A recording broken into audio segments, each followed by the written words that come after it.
La película Cómo eliminar a su jefe de 1980, 9 to 5, y el documental del 2022, Still Working 9 to 5, serán las películas que comentaremos en este episodio. Bienvenidos a Crossover.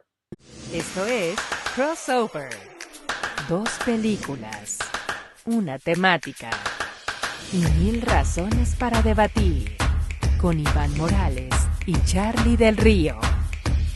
Comenzamos. Bienvenidos al podcast Crossover. Yo soy Iván Morales. Yo soy Charlie del Río. Qué gusto saludarte, Ivanovich.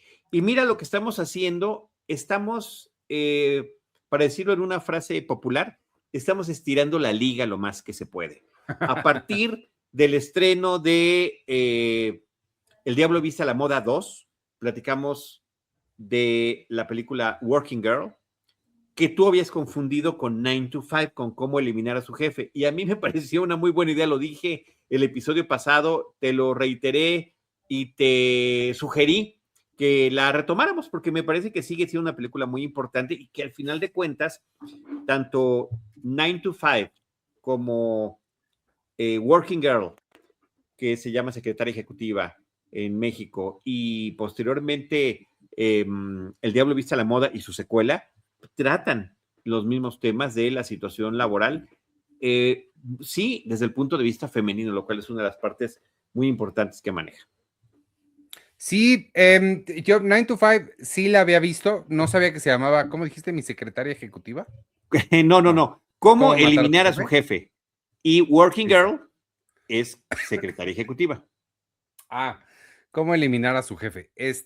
Sí la había visto, pero hace muchísimo tiempo y no la recordaba, tanto que pues, la confundí con la otra. Entonces verla pues, fue bonito, me gustó mucho volver a verla así. Es una película que sigue funcionando para mí, al menos. Y bueno, ya platicaremos de ella. La otra, el documental, yo no sabía que existía, nunca había escuchado de él. Es un documental que entiendo se hizo como para celebrar los 40 años de la película. Y la otra mitad, la otra parte, la otra misión del documental es examinar un poquito qué tanto han cambiado las cosas para las mujeres en el ámbito laboral en general y en específico en el mundo corporativo. A nadie va a sorprender que han cambiado muy poquito las cosas. Pero pues de eso va un poquito el documental. Yo nunca lo había escuchado. Tú lo recomendaste porque entiendo que es uno de tus documentales favoritos de toda la historia, ¿no? No, me llamó también lo descubrí recientemente, Ivanovich, es del 2022, Still Working 9 to 5, que si siguiéramos el título que le pusieron en México a la película original sería ¿Todavía quieres eliminar a tu jefe? Alguna cosa así. Claro. Pero me pareció interesante justamente porque la retrospectiva que da de la recepción de la película original, su influencia a lo largo de las décadas y que además estén entrevistadas las 4 personalidades histriónicas de la película y el productor de la cinta me parece interesante, ¿no? Entonces, creo que termina complementando muy bien la idea y nos habla de lo interesante del desarrollo de ciertos proyectos. No sé si podamos partir de allí, o sea, la película 9 to 5, cómo eliminar a su jefe en México del 80, estrenada en diciembre del 80 en Estados Unidos y posteriormente en países como México y en el resto del mundo, con un éxito formidable, hay que decirlo, un éxito de taquilla tan importante que en Estados Unidos terminó siendo la película número 2 de taquilla de 1980. Solamente le ganó una película con la que realmente era muy difícil competir y que en México se llamó El Imperio Contraataca. Hoy en día es episodio 5, El Imperio Contraataca, de pues la saga de Star Wars. Entonces, que fue un fenómeno también global, mundial, importantísimo. Comparada con El Padrino 2 en el sentido de que es una película que se pone al tú por tú con su película original y que termina ¿no? retomando el tema y superándolo en algunos aspectos, tanto técnicos como de profundidad de guión. Entonces, bueno, me parece un fenómeno muy interesante, pero despuesito de esa estuvo en Estados Unidos como eliminar a su jefe. Bueno, sí. A mí lo que se me hace interesante, hablando de estas dos en específico, y es que Es curioso que ambas son películas un poquito de contracultura, ¿no? O sea, ambas son películas que, sí, a pesar de que vienen con una maquinaria de Hollywood grande, sobre todo El Imperio Contraataca, son películas que son un poquito en contra de ciertos valores establecidos del sistema y que están tirándole cada una a su manera al establishment, ¿no? A estos problemas sistémicos que identifican. Y se me hace muy interesante eso, hablando un poquito de 9 to 5, el escritor de la película es yo no sabía, no lo conocía de nombre, pero una de las películas que hizo antes y una de las razones por las cuales les gustó a los productores contratarlos para esa película, que debemos decir, digo, mucha de esta información viene en el documental, que por eso es un buen crossover. La película tuvo a su elenco antes del guión siquiera, nada más tenían una idea. Y fue entonces que contrataron a este guionista, que es el mismo guionista de Harold y Maude. Harold y Maude es una película que a mí me gusta mucho, de Hal Ashby, y que es también parte de esta como ola del nuevo Hollywood setentero, y que también habla de lo mismo, es un poquito contracultura, ya sabes, los 70 que trataron de hacer cosas novedosas y diferentes a lo que Hollywood llevaba haciendo tanto tiempo. Y pues se me hace muy interesante que sea ese guionista. Para los fans de Wes Anderson, sé que luego nos escucha gente un poco más joven, vean Harold y Maude para que vean pues, de dónde sacó sus ideas Wes Anderson, que después, depende de los gustos, podrán decir si lo perfeccionó o no, pero creo que Harold y Maude es un buen antepaso, antesala para todo el trabajo de Wes Anderson. No, un muy interesante antecedente. Y en el caso de esta película, que trata 9 to 5 es el horario convencional de oficina en Estados Unidos y en muchos otros países, ¿no? Continúa siendo un horario normal, pero creo que allá está como mucho más establecido e identificado plenamente. Aquí hoy en día en México hay veces, hay oficinas que empiezan a las 7 de la mañana, a las 8, los horarios se pueden ir recorriendo. Y de las horas de salida ni hablamos, ¿verdad? Porque realmente dependerá de que se cumplan o no ciertos objetivos. Toda esa cultura está justamente en proceso de cambio, ¿no? Inclusive aquí en México, recientemente se aprobaron algunas leyes para ir evolucionando en los próximos años para que la jornada sea más corta. Entonces, bueno, ese es un tema.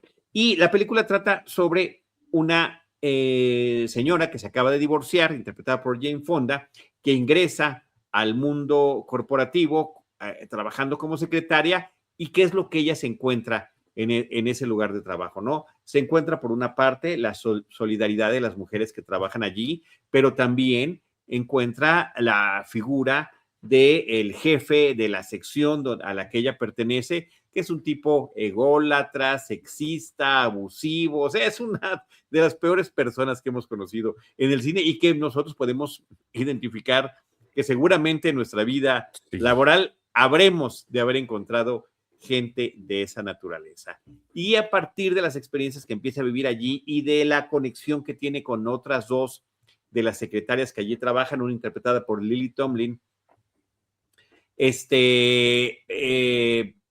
y la otra por Dolly Parton, pues hacen se hace una comedia de enredo en función de lo que pueden o no hacer con el jefe después de que las cosas se terminan complicando, ¿no? Entonces, la idea de hacer la película surge de una serie de inquietudes que ha tenido toda su vida Jane Fonda, hay que decirlo, es decir, desde muy joven entró en activismos de distinto tipo, ¿no? Contra la guerra de Vietnam, contra jornadas laborales, por supuesto que a favor del feminismo y demás, y se encuentra con este grupo, que aquí es donde combinamos la realidad de la preproducción de la película con el documental, que justamente nos va narrando todo este tipo de situaciones. De cómo hay una asociación que justamente se llama 9 to 5, mujeres y que reclamaban todo este tipo de cuestiones. A la hora de enfrentarse con esto, dice, bueno, qué interesante sería hacer una película sobre el tema, pero ¿cómo la vamos a abordar? Porque podría ser un increíble drama a partir de todas estas experiencias que estaba conociendo, pero se toma la decisión de abordarlo desde el punto de vista de la comedia. Y me parece a mí personalmente que me gusta mucho la comedia, a ti también, que a veces es la mejor manera y la más sencilla de hacer más digerible las cosas. El claro. haberlo abordado de esa forma permitió no nada más el éxito a la película, sino la resonancia de los temas que estaba planteando. Y eso termina repercutiendo en el éxito y el impacto cultural que terminó teniendo la cinta Ivanovich. Sí, creo que ahorita que estamos discutiendo posiblemente ver, bueno, te lo recomiendo y se los recomiendo a todos para sus vidas, el documental que produjo o dirigió Judd Apatow sobre Mel Brooks, que está en HBO. Habla mucho de eso, habla de cómo muchas veces la comedia es el mejor vehículo para señalar ciertas cosas y para criticar ciertas cosas. Entonces creo que definitivamente es un gran vehículo y ahí va muy de la mano el elenco, que es curioso que también en el de Mel Brooks, Lily Tomlin tiene un papel importante. Ella al parecer le dio su primer o uno de sus primeros trabajos a Mel Brooks en Hollywood. Entonces, si toda esta, todo el carisma y todas las puntadas que pueden hacer, siempre va a elevar mucho, pero el riesgo, y como todos los que hemos alguna vez intentado escribir sabemos, la comedia es mucho más difícil de hacer que el drama o que el terror. Entonces, pues la primera cosa es que tiene que ser chistosa, porque una comedia que no es chistosa, pues no, por más mensaje que quiera dar, por más crítica que quiera hacer, si no te está haciendo reír, pues no está haciendo su trabajo, ¿no? Entonces de ahí parte y es una película muy chistosa, que creo que, de nuevo, regresando a Mel Brooks, porque también pues, he estado pensando mucho en sus películas, el humor no siempre se sostiene a lo largo del tiempo.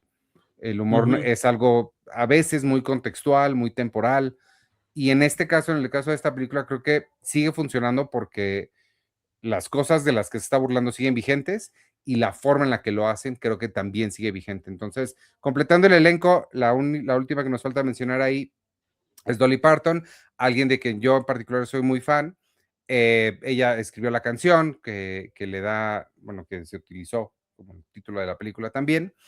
Y ella creo que también hace un papel muy bueno, es un papel que le queda muy bien, pues digo, la película se escribió después de que ella fue casteada, entonces lo escribieron como a la medida, y creo que funciona muy bien ese ensamble entre las No, tres. funciona fantástico, sobre todo además combinar el otro tipo de activismo que Lily Tomlin como comediante tenía, que justamente utilizaba, o sigue utilizando a la fecha, su sentido del humor para hablar de cosas más profundas, ¿no? Creo que aquí nos pasa lo que luego sucede cuando hablamos de películas de ciencia ficción, ¿no? Que trataban de abordar tal o cual tema y siguen funcionando, Ivanovich, porque las cosas no han cambiado tanto.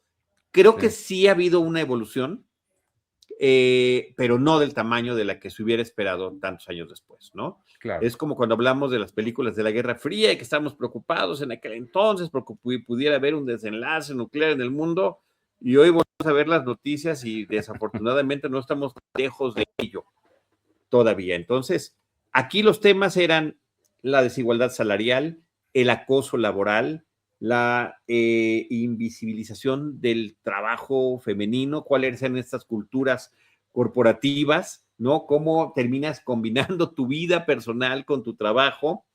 Y creo que esa es la parte que termina funcionando muy bien con la película. Una parte que me interesó mucho y que estuvo muy buena a la hora de que estaban trabajando el guión era que hicieron así como a veces hacen screenings de las películas para ver qué le parece a la gente, cómo reaccionan con el final o con los personajes, aquí hicieron como pláticas de lo que trataba la película y del guión.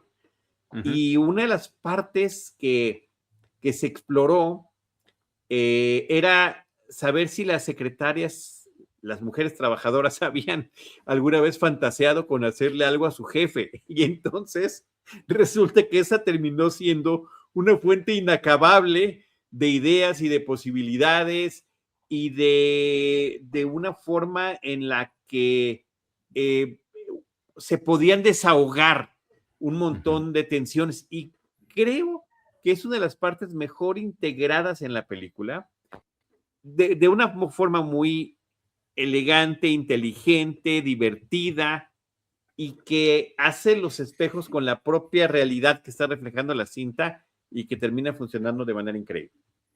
Sí, son secuencias como de fantasía, pero que en las que llevan a cabo estos actos que quieren hacer. Toda esa parte yo también la quería mencionar, que viene en el documental, como mencionaste, es se hicieron como focus groups, ¿no? Como para ver ustedes qué piensan. Y eso yo lo quería mencionar porque esa es una de las lecciones que yo más trato de impartir en mis clases de guionismo o incluso en las de cine que doy, porque siempre sale esta pregunta, ¿no? Sobre todo, y qué bueno que existan estas preguntas y que nos estemos cuestionando esas cosas como narradores, como cuenta historias, ¿qué historias puedo contar? ¿No? Porque últimamente hemos visto muchos casos de películas o de actores o quien sea, a quienes se les cuestiona que hayan tomado cierto papel que no es de su, digo, lo más feo es una raza diferente, pero una condición de vida diferente, ¿no? Entonces, ¿qué tanto se vale interpretar a alguien cuyas condiciones de vida no conoces y qué tanto se vale escribir y contar una historia que no te pertenece? Creo que el caso más sonado reciente y más cercano fue el de Roma, ¿no? De Cuarón, que empezó a contar una historia que en estricta teoría no le pertenece, la historia de una mujer inmigrante de Oaxaca, que pues él nunca ha sido una mujer inmigrante de Oaxaca, ¿no? Y yo lo que siempre les digo a la hora de que sale esta pregunta es, o sea, tú puedes contar la historia que quieras, por supuesto que puedes contar la historia que quieras, pero hay formas. Y una muy buena forma de contar la historia, una historia que no te pertenece, es integrando a la gente cuya historia estás contando. Tú como cineasta tienes todas las herramientas, sabes cómo manejar el lenguaje audiovisual, sabes cómo manejar cámaras, sabes cómo contar una historia. Entonces tú, esto es lo que vas a aportar, mientras que las personas que vivieron esas historias, que viven esa realidad, van a aportar esas historias de vida. Definitivamente sería muy raro que esta película nada más la hubieran escrito y dirigido puros hombres para contarnos cómo viven las mujeres. Es un absurdo ese. Entendieron eso ellas muy bien, por supuesto, el equipo liderado por mujeres entendió bien eso e integraron las historias de quienes sí viven eso para contar una historia que iba a dirigir un hombre, pero que a final de cuentas funciona bien y no es problemática por eso, porque las personas cuya historia están contando son parte de la creación. Entonces me hizo bien bonito que mostraran eso. Sí, y todavía me iré un pasito más atrás, Ivanovich, porque la motivación detrás de la producción de la película fue Jane Fonda. Claro. Que estaba preocupada y tenía esas inquietudes. Se lo dijo al productor, y los dos son productores, era entonces su esposo, con el que produce la película. Y además contrataron primero una mujer guionista que hizo un primer borrador de la película y ya después el director, diagonal guionista, que estabas mencionando, es el que termina afinando el guión, incorporando otros elementos. Inclusive en el documental entrevistan a la guionista y dicen, a mí no me gusta eso de la fantasía, ¿no? Pero al final de cuentas fue de las cosas que mejor terminaron funcionando y que tenía una base de realidad, ¿no? Que creo que, pues, insisto, a mí me parece muy bien que, por una parte, los testimonios reales de discriminación y de desigualdad funcionaran y que, por otra parte, tuviéramos esta catarsis, que justamente a mí las películas de ficción me funcionan mucho a nivel catártico, ¿no? Ves y pasan cosas que dices, no, es una suerte de desahogo que estás viviendo a través de la ficción. Y claro, cuando esta ficción tiene estas conexiones con la realidad, funciona un poco mejor, ¿no? O sea, en esta fantasía de venganza que tienen las mujeres, uno imagina que está como Blancanieves, que es Lily Tomlin, que además me pareció una secuencia muy divertida porque el estilo de animación que se hace, así como tipo, digamos, Mary Poppins, que está la acción real y se encima de algunos personajes animados, los personajes animados son muy del estilo de Disney, de Walt Disney Pictures, particularmente de la época de La Cenicienta, que es la primera película animada de finales de los años 30. Inclusive ella trae un vestido en esa fantasía con los colores de Blancanieves. Y están los pajaritos y todo, y todos esos animalitos aparentemente inocentes la están ayudando a poder a ejecutar esta venganza. Entonces es catarsis por un lado, es un juego con un referente cultural que llevaba ya más de 4 décadas para aquel entonces y que era permisible. Estaba yo buscando si había habido alguna reacción de la casa de Disney y aparentemente no hubo ninguna queja ni mucho menos, ¿no? A final de cuentas, porque luego sí sucede, Ivanovich, de que, ¿cómo tomas a mis personas? Al final no tomó ningún personaje específico de ellos, ¿no? Sino de un cuento de la cultura alemana. Y y sí, con el estilo de la animación de Disney, pero bueno, en otro contexto completamente distinto, ¿no? Entonces al final termina siendo esta suerte de juego donde los conceptos, fíjate cómo cambian a lo largo de las décadas, ¿no? De la mujer que se tiene que portar bien, ayudar a los hombrecitos con los que vive y demás, termina convirtiéndose en esta mujer que se está tratando de liberar del yugo de un jefe abusivo. Entonces hay un juego ahí de ideas muy interesante y algo que me llamó también la atención del documental es la pobre recepción de la crítica del momento. La tacharon de una película banal, de una película ligera, con cierto desprecio. Ponen algunos fragmentos inclusive de críticos de cine, incluido famosísimo, el de los pulgares arriba, pulgares abajo, ¿cómo se llama? Ebert. Roger Ebert. Roger Ebert, y que la menosprecia, la pelucea horrible. Y de verdad, nosotros tenemos la ventaja de ver las cosas en retrospectiva, pero la película es ridículamente inteligente en el manejo de todos los temas que aborda y la forma en la que los ejecuta. Ya nada más para terminar con ese pedacito. Ya ves que nunca robo la palabra, Ivanovich. una fantasía que lo envenena, otra que lo amarra, ¿no? Y que lo maltrata o lo acosa como ella es acosada. Y la otra que parece una escena como de una cacería propia, palomita, y pon ahí tu sonidito de la dimensión desconocida, propia de un episodio de Dimensión Desconocida, ¿no? Donde se le está dando cacería literal a su jefe y hasta lo pone en la pared como trofeo. Curiosamente, en la parte subsecuente de la historia se van cumpliendo parcialmente esas fantasías en el mundo de los personajes, lo cual me parece un espejo increíble, ¿no? Cómo pasas de la fantasía a la catarsis, ¿no? A la historia de los propios personajes.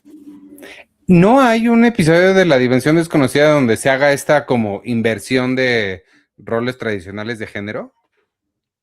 No que yo recuerde, me parecería más propio, fíjate, de hecho, que también es de Rod Serling, La Galería Nocturna, esta parte de cazar a una persona y colocarle me parecería más propio de un episodio así, o de Amazing Stories, o de algunos otros tipos de Tales from the Crypt y cosas así, que podría haber funcionado. No que yo recuerde, pero bueno, después lo buscamos para que te lo sí, porque, o sea, un episodio en el que un hombre se despierta en un mundo dominado por mujeres suena como algo que pudieron haber hecho.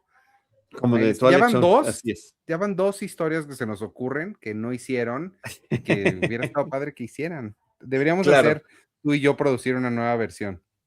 Sí, ¿cómo no se les ocurrió entre 1959 y 1964, maldita sea? Sí.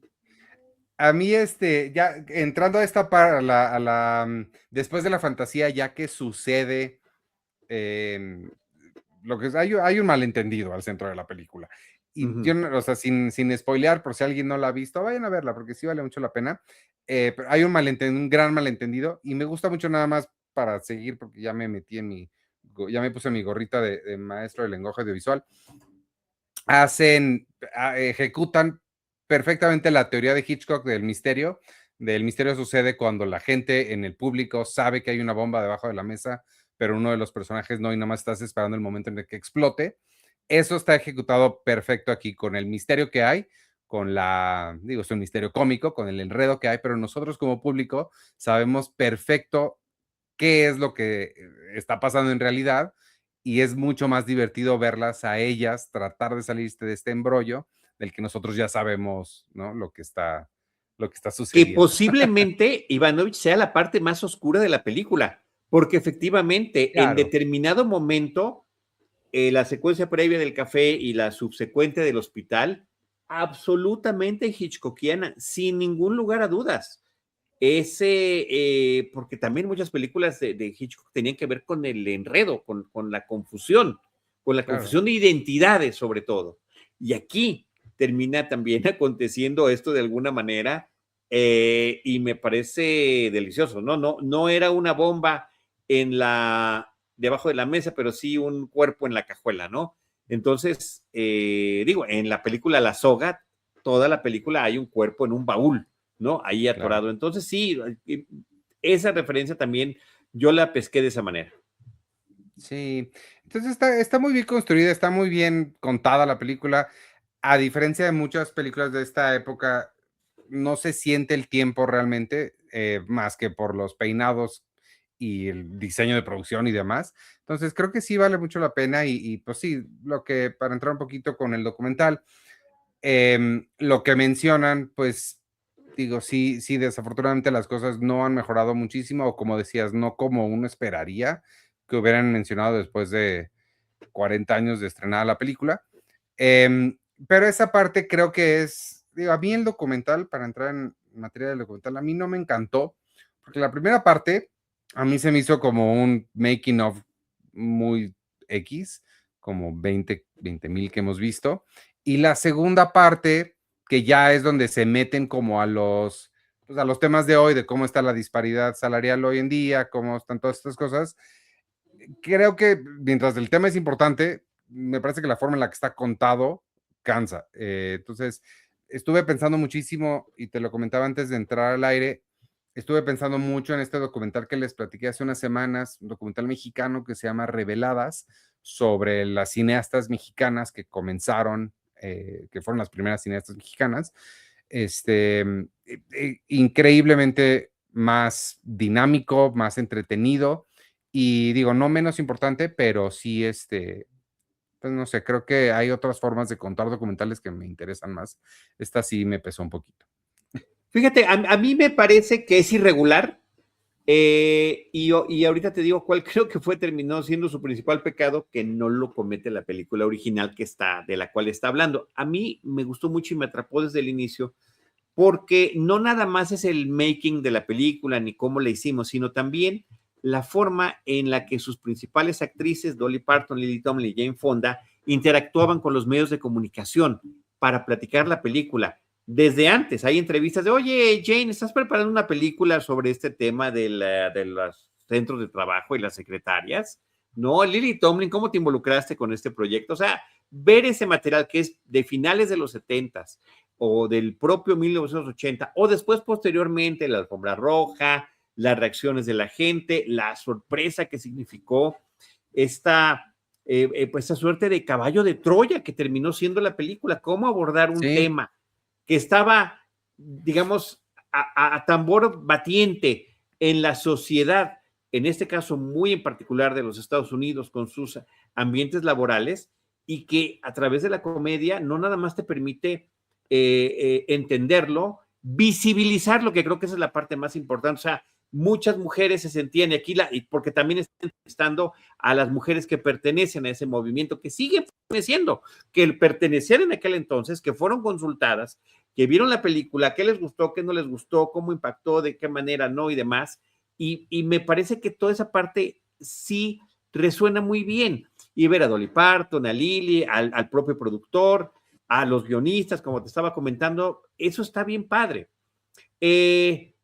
Sin embargo, después, ya la tercera parte del documental se empieza a enfocar muy en especial en la forma en la que no han avanzado muchos de esos derechos constitucionalmente en los Estados Unidos, la oposición del conservadurismo, cómo hay unos estados donde de plano no hay forma de que avance, cómo hay grupos de mujeres que inclusive están en contra de que haya este tipo de cambios y que tratan de reivindicar el papel de la mujer en el hogar y a cargo de los hijos y demás, que que se trata con tanta seriedad que termina cansando, termina agotando, terminan hablando también del Me Too, terminan hablando de Harvey Weinstein, que es como una suerte de contradicción impresionante porque primero que nada fue tanto el impacto de la película que se hizo una serie de televisión que se diluyó y no terminó funcionando como era hasta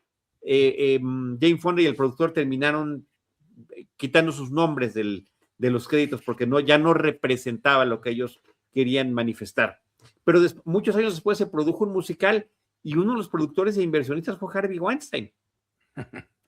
Y después hablan del movimiento Me Too y hablan de varias otras cosas que han pasado, los problemas de que muchas mujeres tuvieron que dejar sus trabajos durante la pandemia porque tenían que estar nuevamente a cargo de los hijos y cómo esta situación de salud global terminó en esta suerte de retroceso.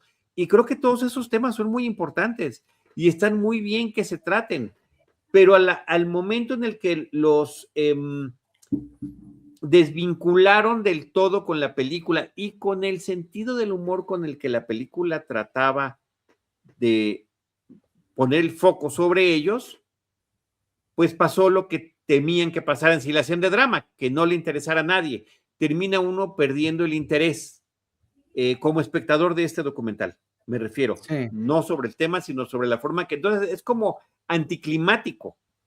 Tanto así, ahorita hablamos de la canción, que es una cosa que a mí me parece espectacular.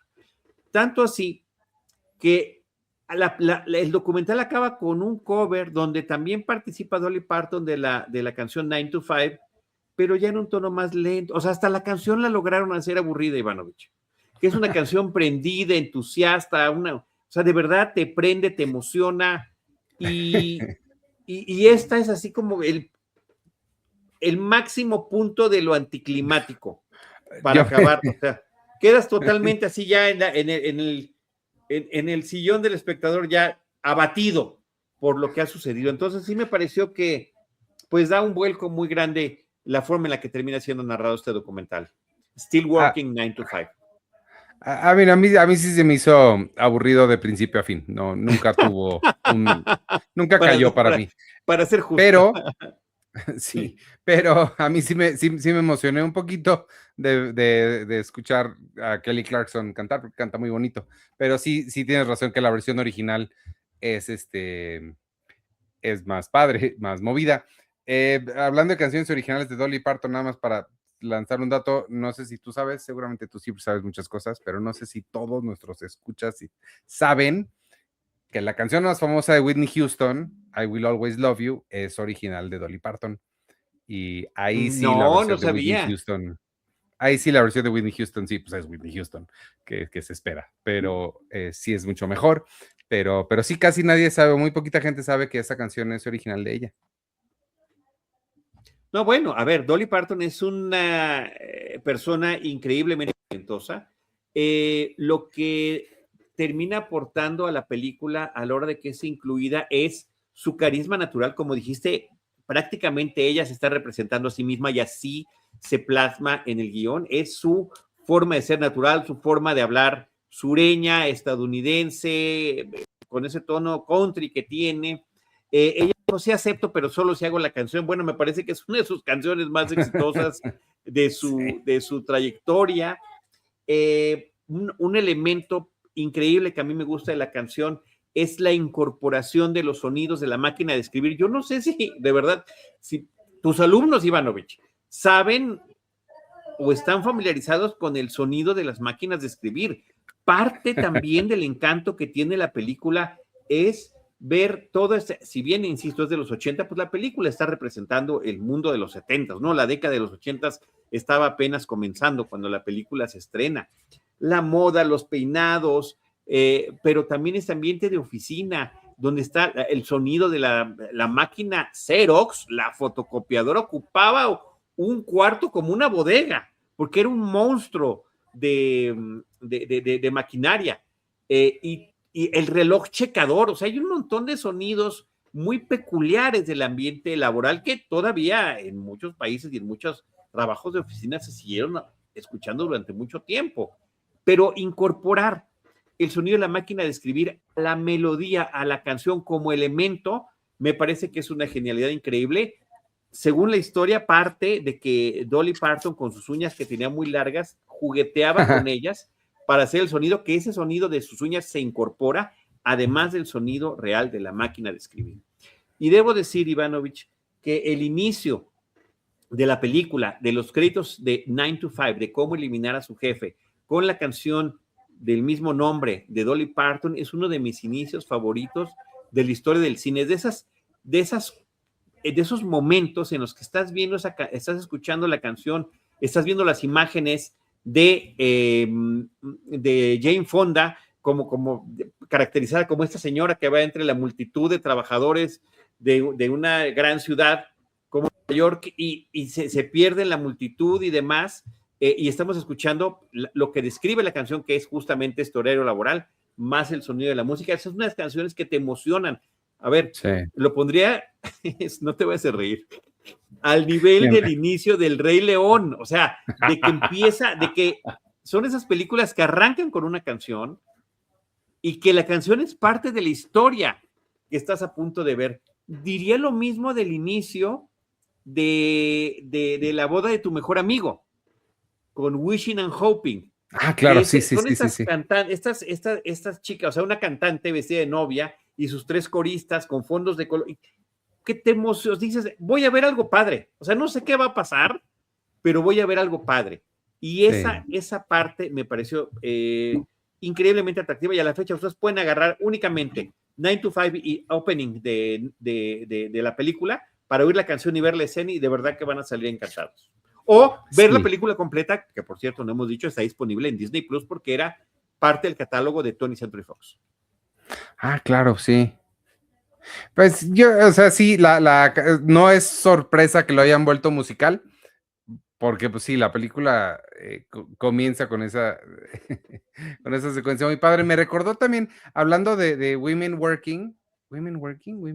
¿cómo se llama? La que acabamos de ver, la secretaria. Working Girl. Working Girl. Working Girl.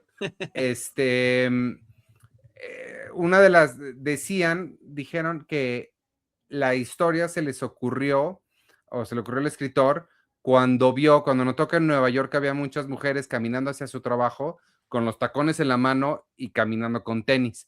Y empieza con una secuencia muy similar. Aquí no se ven los tenis porque pues es por la razón que sea, pero sí es como la misma génesis de estas personas yendo a trabajar para este trabajo que pues no necesariamente es el mejor del mundo, ¿no? Así es. Y perdidos en ese anonimato. Ese anonimato que se repite en muchas películas, Ivanovich, pero una de ellas fue apenas 2 años después, que era Tootsie, con Dustin Hoffman. Ah, claro, sí. Y cuando Dustin Hoffman, caracterizado como Tootsie, está yendo a trabajar, pareciera que estamos viendo, ¿no? Secuencias y escenas de la película de Cómo eliminar a su jefe, que por cierto, reitero, así es como se llamó. En México tenemos aquí la cartelera 1989 de Jorge Ayala Blanco y María Luisa Amador, editado por la UNAM. Cómo eliminar a su jefe, 9 to 5, se estrenó el 26 de junio de 1981, es decir, medio año después de su estreno en Estados Unidos, y estuvo literalmente, Ivanovich, en Hollywood, La Raza y varios más, ¿no? Entre ellos el Agustín Lara, el Cine Churubusco, Auditorio Plaza, y permaneció 5 semanas en cartelera. Quería yo mencionar que esta forma de integrar el sonido de la máquina de escribir a una canción no era particularmente nueva. Había una canción de 1950, prácticamente de 30 años antes, que se llama algo así como Melodía de una máquina de escribir, y que se convirtió en una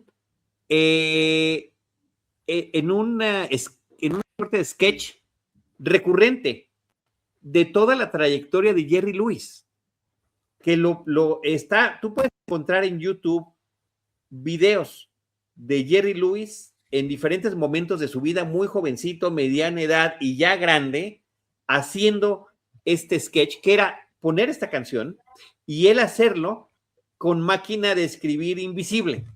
pero él va Wow. siguiendo todos los movimientos, la campanita, la forma en la que no movías el rodillo ese donde estaba el papel y demás, y es una cosa divertidísima y que termina integrándolo a una de sus películas.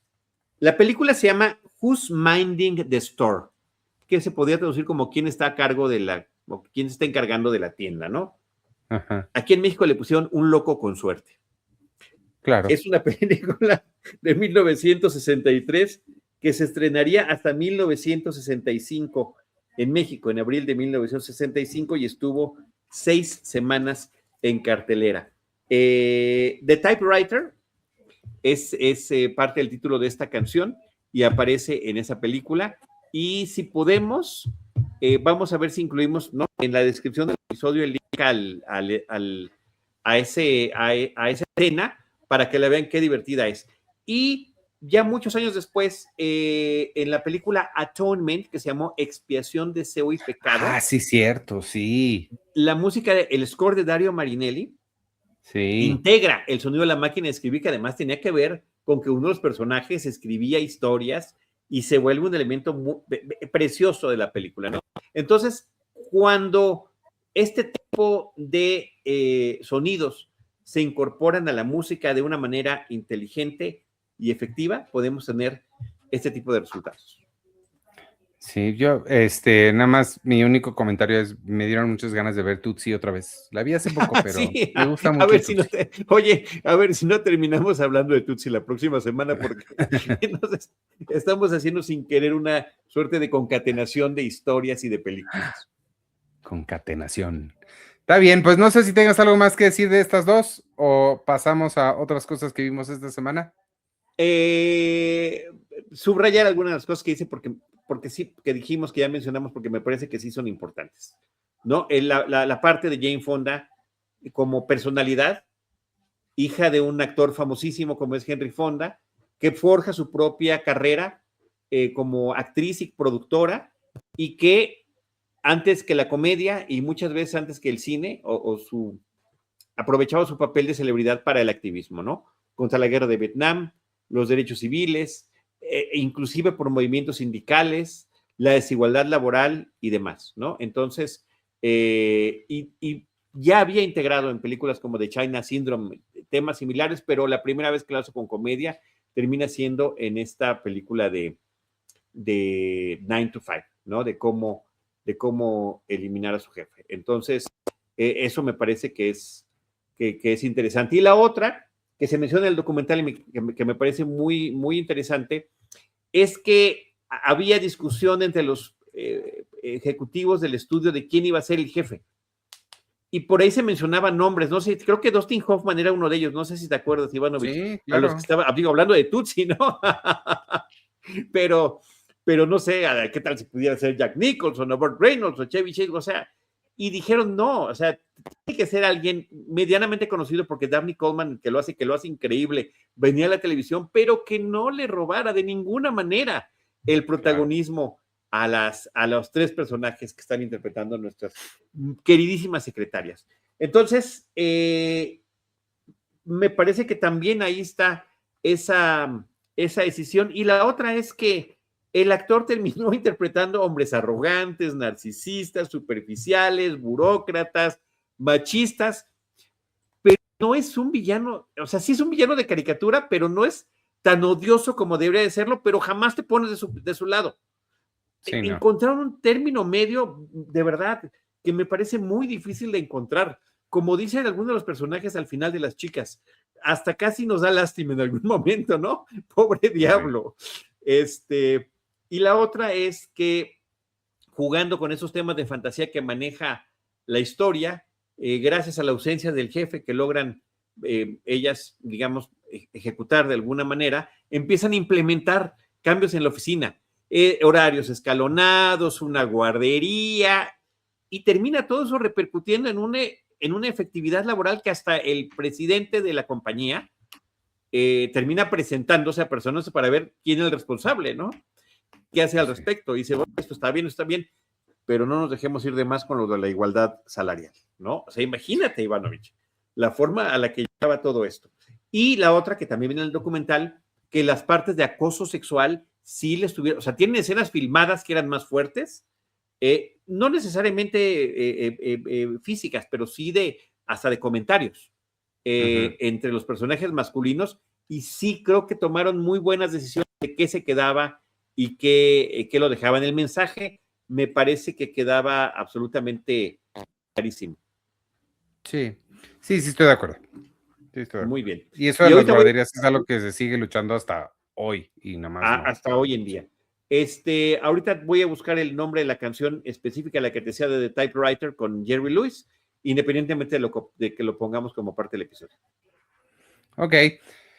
Pues en otras cosas que vimos esta semana, yo otra vez no vi nada porque no tengo mucho tiempo, pero quería aprovechar para recomendar ahora tres cosas, porque ya mencionaste Tootsie. Les recomiendo Tootsie, si no la han visto, amigos, véanla, es muy bonita la película. Y la usamos mucho en clases de guión porque tiene un guión muy bien estructurado. Pero recomendarles, después de esto, Jane Fonda y Lily Tomlin continuaron siendo amigas y tienen una serie en Netflix que se llama Grace y Frankie, que es muy buena, es muy divertida, se las recomiendo también mucho, ya tiene bastantes años, no sé cuándo terminó, pero está completa en Netflix, entonces véanla. Y ya que están ahí en Netflix, el documental de Dolly Parton, que no sé si mencioné aquí en algún momento o si no, pues lo hago ahorita, se llama Dolly Parton, Here I Am. Por si no la conocen, véanlo porque habla de una trayectoria muy interesante, más allá de si les gusta la música o no, que no veo por qué no les gustaría, pero a lo mejor no la conocen. Conozcan su historia porque tiene una historia bien interesante ella de todas las cosas que ha hecho y como con mucha integridad y bien padre. Entonces ahí está Dolly Parton, Here I Am, y Gracie Frankie, ambas en Netflix. Tootsie no sé dónde está porque no la busqué, pero véanla donde la encuentren.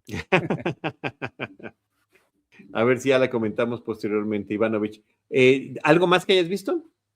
Nada más. Muy bien.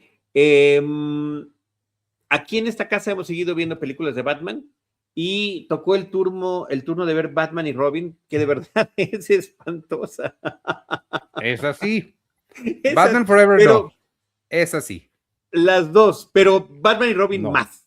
Es de verdad, no, el nivel de Joel Schumacher para poder hacer algo todavía peor después de Batman Forever es increíble cómo se esforzó. Y sin embargo, Ivanovich, termina siendo sumamente divertido ver, digamos, el humor involuntario. A actores como Arnold Schwarzenegger, en fin, incluida Alicia Silverstone como Batichica, lo cual me llevó a ver Clueless una vez más, después de muchos años de no haberla visto, y que también la habíamos mencionado, Ivanovich, a partir de cuando estábamos platicando Working Girl y ese tipo de personajes que parece que, como dice el título en español de Clueless, ni idea, que parece que tienen ni idea, pero que por ciertos antecedentes pueden resolver ciertas cosas. Bueno, creo que Clueless se sigue sosteniendo muy bien y sí recomiendo volver a verla, inclusive a ver si tenemos algún pretexto para incluirla y abordarla un poquito más. Porque... Yo tengo una idea, pero no vas a creer. Pero tú sabes que Clueless está basada en Emma, que es una novela de Jane Austen, y las series que hace la BBC de los libros de Jane Austen son increíbles, pero no vas a querer ver Jane Austen. Pero ahí están las miniseries de la BBC de Jane Austen, son increíbles, amigos. Bueno, y como miniseries deben ser breves, entonces no descartemos la posibilidad.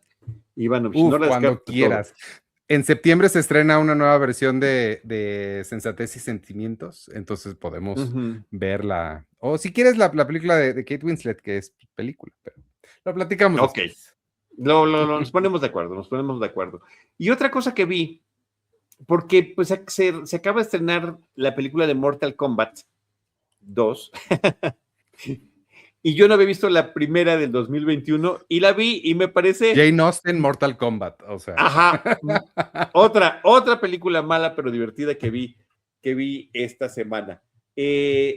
Prácticamente con puros actores desconocidos. Y, ¿no sale Cal Urban? En la nueva. Entonces, justamente como sí me interesa ver Mortal Kombat, esta secuela por Cal Urban, que saldrá en el personaje de Johnny Cage, sí quise ver el antecedente para ver por dónde iba la cosa. Ok. Entonces, bueno, pues eso es de las cosas vistas esta semana. El dato que te quería comentar, reiterarlo, la canción efectivamente se llama The Typewriter, es de 1950, es compuesta por Leroy Anderson, y además de los numerosos sketches a lo largo de su vida de Jerry Lewis que podrán encontrar con The Typewriter, también hay conciertos con orquesta y un músico con una máquina de escribir y una campanita para los movimientos. Entonces, de verdad que es un deleite, es un deleite. Qué y padre. todo Sí, lo recordamos eso gracias a Dolly Parton y a su magnífica canción nominada al Oscar, 9 to 5, ganadora también de premio Grammy. Pero sobre todo inmortalizada en la película y como éxito musical. Qué padre, pues vean todo eso, amigos, ya hay mucha tarea. Gracias por escucharnos, quien se haya quedado hasta el final y quien no, pues ya no me está escuchando, entonces pues no les digo nada. Gracias por escucharnos en Spotify, Apple Podcasts o vernos en YouTube o también en Spotify o donde sea que ustedes consigan sus podcasts. Hasta la semana que entra. Yo soy Iván Morales y me pueden seguir en @JIvánMorales y en @crossoverpodmx. Y gracias, hasta la semana que entra. Gracias, Charlie. Bye. Muchísimas gracias a todos. Yo soy Charlie del Río. Me encuentran como Charlie del Río o Charlie del Río Cine y Series en redes sociales y en el podcast de Cinemanet, Cinemanet Plus, con el signo de más, pero sobre todo también aquí en este crossover y en nuestra página de Instagram, en nuestro espacio de Instagram, Crossover Pod MX, como bien lo decía Ivanovich. Nosotros les estaremos esperando en nuestro próximo crossover con cine y más cine.